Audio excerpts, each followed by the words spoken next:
আব্বাস ভাই, সামনে কিন্তু আমার খুব কঠিন সময় আইতাছে। এই সময়টাতে তোমরা সবাইরে কিন্তু আমি আমার ভাষে চাই। তোমরা দোয়ার আশীর্বাদ কিন্তু আমি আমার মন থেকে কামনা করি। আরে কাশেম, তুমি কি তা আইএলটিএস পরীক্ষা দিয়ে ইউরোপ আমেরিকা চাইতেছো কানাতা? হঠাৎ কইরা যে আমার কাছে ইয়া দোয়া নিতাছো? যাক, আমিও খুশি হইলাম তুমি দেশের বাইরে যাইতাছো শুনিয়া। আরে দুরু ভাই, আমি দেশের বাইরে যাইতাম কোন হারণে? আমি তো অতীতে বাংলাদেশও আসলাম, বর্তমানেও বাংলাদেশও আছি, আর ভবিষ্যতেও বাংলাদেশে থাকার ওই পরিকল্পনা করতাছি। তুমি যেভাবে ইয়া আমার সামনে দোয়া চাইতাছো, এইভাবে তো দোয়া চাই মানুষে বিদেশে গেলে। আমার তো তোমার কথাবার্তা শুনে মনে হইলো তুমি মনে হয় ইউরোপে যাইতাছো। তুমি যদি বিদেশে ওই না যাও, তাইলে আমরার কাছ থেকে কের দোয়া কামনা করতাছো? আর এ সামনেও তুই আইতাছে উপজেলা নির্বাচন। আমি এইবার টার্গেট করছি যে উপজেলা নির্বাচনে আমার নামে একটা বাক্স থাকবো। জীবনে তো অনেক মানুষ ওই ভোট দিয়ে আইলাম, এইবার অন্তত মানুষে আমারে ভোট দেও। দর্শকেরা আপনারা কিতা কইন? আমি কাশেমের নির্বাচনের পিছনে আপনারা সমর্থন আসেনি? ভোটটা দেই না দেন, দোয়াটা দিতে তো আর কিপটা আমি করতাই না। হ্যাঁ, দিনের পর দিন যে পাগলোয়ার দিকে যাইতাছো, এটা কি তোমার বাড়ি ঘরের মানুষে জানেনি?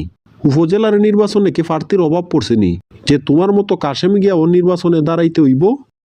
এই তো আব্বাস ভাই, তুমি একটা ফাতলা কথা হইলাই। উপজেলা নির্বাচনে দাঁড়াইবার লাগে আমি কাশেম রে কোন দিকটা তুমি অযোগ্য মনে করলাই? সমাজ সেবা করার ইচ্ছা তো সব মানুষেরই থাকতে পারে, কারণ সমাজ সেবা হইল একটা ইবাদত। আমরার এলাকায় তো অনেকেই ভাইস চেয়ারম্যানই নির্বাচন করব। আমি কাশেমও চিন্তা করছি এইবার ভাইস চেয়ারম্যান পদে উপজেলা নির্বাচনে দাঁড়াইয়া যাইমু। সমাজ সেবা করা যে একটা ইবাদত, এটা তো মানুষ নির্বাচনে ফাঁস করার আগ পর্যন্ত থাকে। কিন্তু অনেকেই নির্বাচনে ফাঁস করার পরে সমাজ সেবাটারে আলাদা একটা বিরক্তিকর কাম মনে করে। এই কারণে তুই মানুষ আসলে ভোট দিতে কেন্দ্রে যায় না।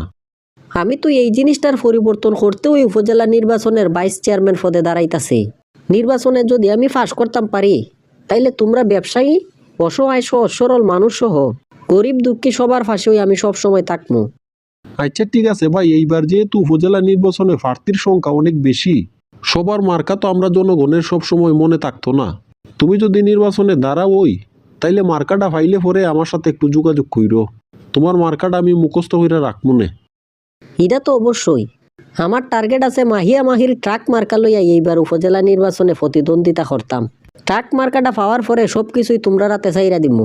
আচ্ছা ঠিক আছে, আমি তো বর্তমানে খুব ব্যস্ত, আমি আমার প্রচারণার লাগিয়ে অন্য জায়গায় যাই। উপজেলা নির্বাচনে মহিলা সহ ফাঁস করবো মাত্র 3 জন, কিন্তু প্রার্থীর তো দেখা যায় কোনো শেষ নাই। আমার দোকানের মালামালের হিসাব রাখার থেকেও উপজেলা নির্বাচনের প্রার্থীর সংখ্যা মনে রাখা কঠিন। এই বেটা কাশেম, তোর নামে আমি এইসব কিতা শুনতাছি? নির্বাচনে বুট চাওয়া নিয়া তুই মানুষের সাথে কিতা বন্ডামি শুরু কইরা দিছস? তোর জ্বালাই কি আমি এলাকার মাঝে থাকতাম নি? অবশ্যই। আসলে তোমার বিষয়টা না জানানো আমার একটা মিস্টেক হইয়া গেছি গা। আমি তো আব্বা চাইতাছি এইবার উপজেলা নির্বাচনে ভাইস চেয়ারম্যান পদে দাঁড়াইতাম। তুমি আমার টাকা পয়সা সহ সব কিছু দিয়া একটু সাহায্য করতেই ভাই। আমার কোন জিনিসটা রাখাল পড়ছে যে তোর মতো কমিন কম জাতের পিছনে আমি এই কারণে টাকা পয়সা ব্যয় করতাম? আমার টাকা পয়সা তো কয়েকাঙ্কি দাবাইয়াও আয় না, আবার কাছেও ধরে না। তোর কেমনে মনে হইল যে এইসব বিষয়ে আমি তোর টাকা পয়সা দিয়ে সাহায্য করবো? তোমার টাকা পয়সা মানে তো আমার ওই টাকা। যেহেতু আমি তোমার একলাই একশিরা ফুলা, আমার ইচ্ছাটা পূরণ করা তো তোমার দায়িত্ব আর কর্তব্য। এই কারণে আমারে তোমার টাকা দেও নই লাগবো। আমার টাকা পয়সা সাই সম্পদের উপরে তোর কোনো মায়া দয়া না থাকলেও আমার ঠিকই মায়া দয়া আছে। আমার কষ্টে অর্জিত টাকা পয়সা তোর এইসব কাজের পিছনে আমি ব্যয় করতে পারতাম না। দেখো আব্বা, এইরকম সুযোগ কিন্তু সব সময় আয় না। যেহেতু সামনেই উপজেলা নির্বাচন, আমি কোনোভাবেই এই সুযোগটা মিস করতাম চাই না। তুমি খালি নির্বাচনের আগে টাকা পয়সা দিয়ে আমারে ফাঁস করানোর ব্যবস্থা করো। এরপরে তোমার টাকা পয়সা কেমনে ডাবল বানাইয়া ফেরত দেওয়ার লাগে, এটা আমি কাশেমের খুব পালা করে জানা আছে। নির্বাচনে ফাঁস করে মানুষের সেবা করার লাগিয়া, রাস্তাঘাট সহ বিভিন্ন জিনিসের উন্নয়ন করার লাগিয়া তুই আমার আবার টাকা পয়সা ডাবল বানাইয়া দিবে কেমনে? তুই কি নির্বাচনে ফাঁস করিয়া ব্যবসা করা শুরু করে দিবিনি? আর এইটা তো আমার লাগে একরকম ব্যবসা ওই। মানুষের পিছনে টাকা পয়সা খরচ কইরা যেহেতু ভাইস চেয়ারম্যান হইমু, তাইলে তো সেই টাকা পয়সা উদ্ধার করতে আমার যা যা করার দরকার সব কিছুই করণ লাগবো। এখন এটা ভাতার টাকা পয়সা আমার পকেটে ঢুকাইয়া হোক, অথবা রাস্তাঘাটের উন্নয়নের টাকা আলাদা করে নেওয়া হোক। তোর মতো ফাতি নেতা যদি মানুষের নির্বাচিত জননেতা হয়, তাইলে এই এলাকার মানুষের কপালে অনেক দুঃখ আছে। আমি তোর এইরকম কাজে কোনোদিনই সাপোর্ট করতে পারতাম না। আর টাকা পয়সা দেওয়া তো অনেক দূরের ওই বিষয়। এটা কিন্তু আমার বাপ হিসাবে তুমি ঠিক কাজ করতেছো না। এই সুযোগটা কিন্তু আব্বা সব সময় আইতো না।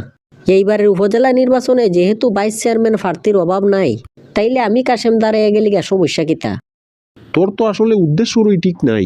উদ্দেশ্য তোর যতদিন পর্যন্ত সৎ না হইছে ততদিন পর্যন্ত এইসব কাজে তুই আমারে ফাঁসে পাইতে না। তুই বাবা তোর হতে যা, আর এইসব নির্বাচন তুই তোর মাথার থেকে বাদ দে। তুমি আমার এইবার নির্বাচনে দাঁড়াইতে মানা করছোতে কিতা হইছে? পরবর্তীবার কিন্তু আমার কেউ আটকাইয়া রাখতে পারতো না। আর এখনো তো উপজেলা নির্বাচনের আরো অনেক সময় বাকি আছে। তোমারে ফটানির চেষ্টাটা আমি খুব বালা হইরা যাইমু।